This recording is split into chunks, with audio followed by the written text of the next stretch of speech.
Hello viewer, সবাই কেমন আছেন? আশা করি অবশ্যই ভালো আছেন। তো অনেকদিন পরে গ্রামের বাড়িতে আসলাম।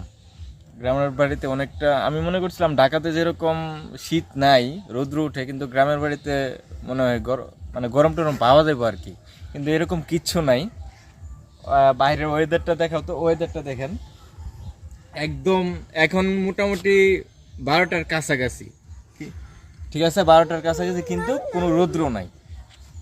তো বাড়ির সামনে যেহেতু একটা ছোট ক্ষেত আছে আর কি, তারপর ওইখানে সরষে ক্ষেত আছে, ওইটাও দেখাবো। এইখানে আমাদের যে গ্রামীণ জীবনে যে শাকসবজি, তারপর ওইখানে আছে মূলা, এখানে আছে লাউ, লাউ গাছ চাষ করে, এগুলো দেখতে পারবেন। একটু দেখাও তো, দেখেন এগুলি মূলত কি এগুলি মূলত লাল শাক, ঠিক আছে, লাল শাক। তবে এগুলো একটু বড় হয়ে গেছে, আর একটু ছোট থাকতে খাইতে হয়। গ্রামের বাড়ি তো ভাই বুঝে নেই, বেশি হওয়াতে খায়ও না। এইভাবেই অনেক সময় দেখা যাবে এগুলো থেকে আবার বিচি বাইরে হয়ে গেছে গা। আর এগুলো আবার এই ধনিয়া গাছও করছে, এগুলো লাউ গাছ। আর এই গাছগুলো হচ্ছে মূলা।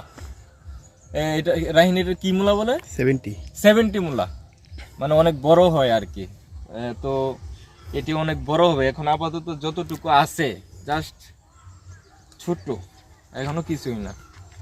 এখন চলন যায় ওই সামনে, যে সামনে আছে সরিষা ক্ষেত আছে, ওইরও এখন যে পর্যায়ে আছে সরিষা গাছ, মোটামুটি সরিষা ধরে ফেলছে আর কি। ওই রকম ভাবে ফুলও নাই। চলন যায় দেখি গিয়ে।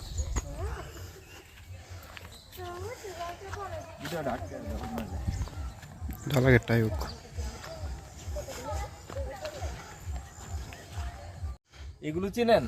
এইগুলি হচ্ছে গিয়ে মূলত ধানের যে চারাগুলো এইখানে এইভাবে ইয়ে করে, তারপর এখান থেকে তুলে ক্ষেতের মধ্যে নিয়ে লাগানো হবে আর কি। এখানে যেভাবে ঘনভাবে আছে ওইভাবে থাকবে না, ফাঁক ফাঁক থাকবে।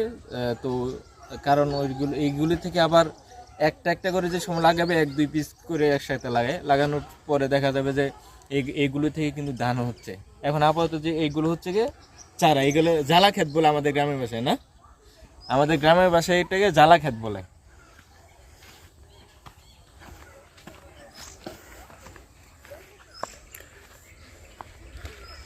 সাকুটাও দেখা যায় নাকি? সাকু দিয়ে পারিতেছি দর্শক, এটা হচ্ছে একটা সাকু আর কি। এখন এই যে এটা গাঙের মধ্যে পানি আছে, পানি থাকার কারণে আমি এখন সাকু দিয়ে পারাইতেছি, যার কারণে চলন দিই। আমি যে যাইতেছি পুরোটা উঠাও।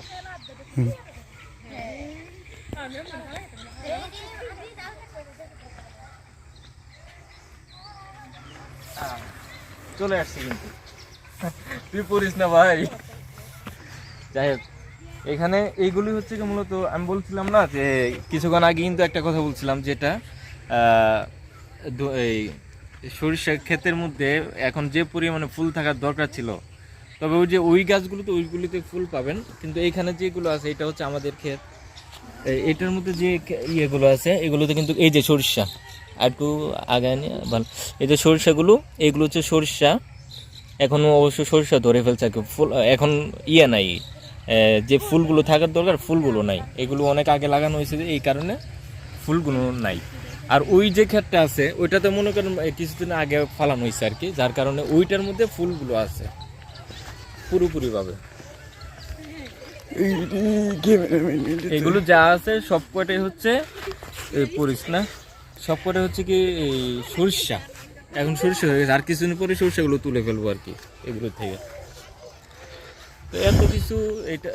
আর এখন ক্ষেতটা দেখাও। এই ক্ষেত হচ্ছে কি এখন আপাতত কিছুদিন আগে লাগানো হয়েছে, তো এখন ফুল পর্যাপ্ত পরিমাণ এই ক্ষেতে আবার আপাতত ফুল আছে, ঠিক আছে না রাহিন? এই ক্ষেতে এখন আপাতত কিন্তু ফুল আছে, আবার কিছু কিছু সরিষা ধরে ফেলছে, যার কারণে এটার মধ্যে ফুল আছে। গ্রামীণ জীবন এইটাই, আপনি আসবেন, এনজয় করবেন গ্রামীণ জীবনে। আর গ্রামীণ জীবনকে যদি এনজয় করতে চান, অবশ্যই নিজের গ্রামের বাড়িতে যেতে হবে। আর ঢাকাতে যারা আছেন, গ্রাম থেকে যারা ঢাকাতে থাকেন তারা অবশ্যই জানেন যে ঢাকাতে আমি বসবাস করাটা কতটা বিশৃঙ্খলার মধ্যে থাকা হয়।